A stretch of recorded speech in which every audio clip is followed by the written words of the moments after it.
The first man in 1827, he told the French mathematician, this is greenhouse gases. As you know, today there are 6 greenhouse gases.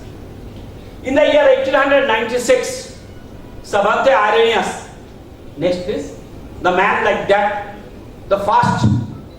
Why it is so important? Pollution is so important to all of us. That is these are the Nobel laureates. Savante Arrhenius, Paul Cruzen, Marino Lardy, and Fairwood. Next please. And that good lady. Can you remember this lady? Where is the Durgapur? Wagdari Mathai. You see, she has only done 30 million trees she planted. So she has got Nobel. And lastly, the Rajendra Pachori, who was recipient of this IPCC from the Nobel. So this is so important in this context. Next please. The changes through the global scenario in environment. The first one is the conventional world, which was driven by the market force. Next please. You see, this is the market force. Then comes to the policy. The policymakers coming to this end to regulate the pollutional aspect. But what happened? Next please. These are the policymakers. Then what happened? They build up a fortresses. That means, next one. So one hand, there is a fortress, and the other hand, the slum. So this barrier was break down. So when it was break down, then you will get next one. This is eco-communism. So there will be a linkage with the environment, society, and this industry people. What we want, this is the last page. We want exactly, next one, this phase that is called new paradigm. Sir, if you see that the total scenario of the human evolution, there are 5, I will tell you right now 5, and the last one in my last slide. 5 technical evolution. Technical evolution. First man make the tools. Pathor diye ostro toiri korechilo. This was the first. You take it that the air pollution must cause it. Okay, next please. So how this cardiovascular disease is associated, because you have seen air pollution is more causing cardiovascular disease. This is the total pathway by means of which the cardiovascular disease will be happening to human body. Next please. And this is that is happened PM 2.5, not PM 10. Okay, so 2.5, as and when it will enter into the cell, this is the alveoli through which we are getting the pulses of this breathing, and this is the cell. This is this one. This is the blood cell. The hemoglobin concentration in the mining area adjacent from the core to 3 km, 1 to 3 km. We have done this study. It is shown that the hemoglobin concentration and the eosinophilia is rising. So eosinophilia as well as the cardiovascular disease and this lung disease, this asthma, there is a link with PM 2.5. You see, sometimes it happens that as and when there is a surface mining, there may be personal business. It is everybody's business.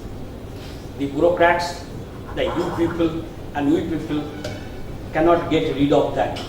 It will not spare you. So my request is to hands tied together to combat the air pollution or whatever the pollution you have. Thank you, sir. Thank you very much, sir. Request for our today's last presentation, Mr. Shubhendu Bhattacharya, Director, West Bengal Sponge Iron Manufacturers Association, as well as he is also the Director of Vaishnavi Ishpat located at Durgapur, of the steel manufacturers throughout the country. So I don't need to elaborate further. Bhattacharya sir, please. Thank you, Chairman. So after so much of delegation from real learned people, it is not wise for me to speak anything on pollution, environment, development. but I had an opportunity during my building up career. I did operational research and management from Germany and England, but I had an opportunity of working 7 years in Siemens, which is some Siemens in Germany, which is easily counted by most of the environment scientists of the world as the most well-managed company.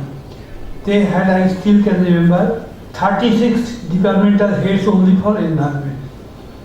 In all over Germany, they had 11 factories, and in Erlangen, the headquarters of Siemens in Germany, they had 11 laboratories to look after the environment aspects.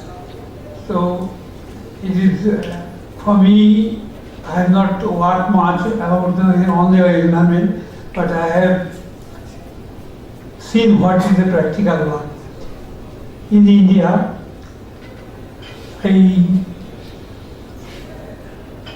tell you all that in the iron and steel particularly, though we are producing third highest revenue to the country in industry, it is unfortunate for us to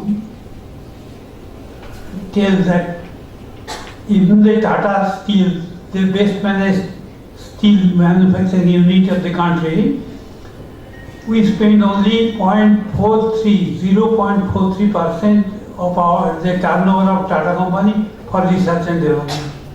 And the best in the world, Kobe Steel of Japan, they spend 7.8% annually only for research and development. So the point is that you know secondary steel in what stage and what we do. By practice of the business or by research and development, we have no things to utter. So government has created national laboratories and they are doing some jobs. But I tell you, so I run quite a few companies, and I tell you, I am also heading this sponge iron manufacturing unit, iron steel manufacturing unit. The unfortunate part is that we are not getting the benefit. I just give you an example. Phosphorus is a big problem for steel making. For last 3 years, we are eagerly interacting and trying to do it. Dephosphorusation project of the National Metallurgical Laboratory, Jamshedpur. The industry has not been able to get any benefit out of it.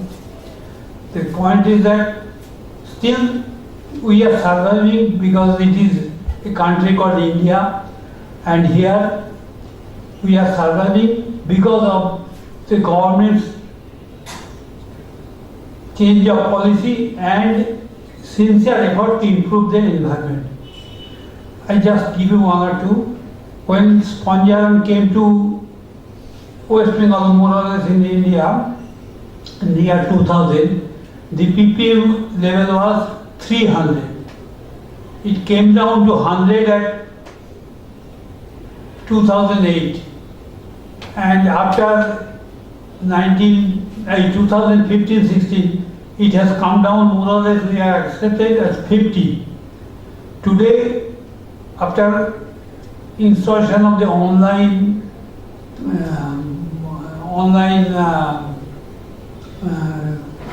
what is called calibration, it has more or less all Bengal units.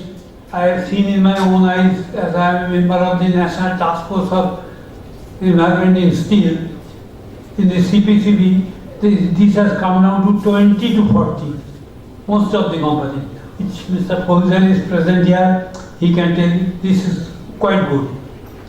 Now, the more important part is that most of the units are now have their own power plant. We have got 171 kilns in Bengal, out of which 113 are covered with power plant. Quite at the end of the session, so now we have the felicitation of the Professor Shotish Pal, Mr. P.K. Panda,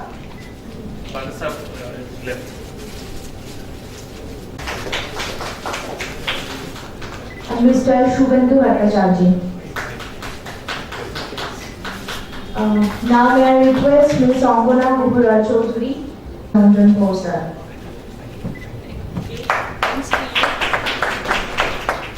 Thank you, sir. Thank you for such a wonderful today's session. Thank you so much, sir.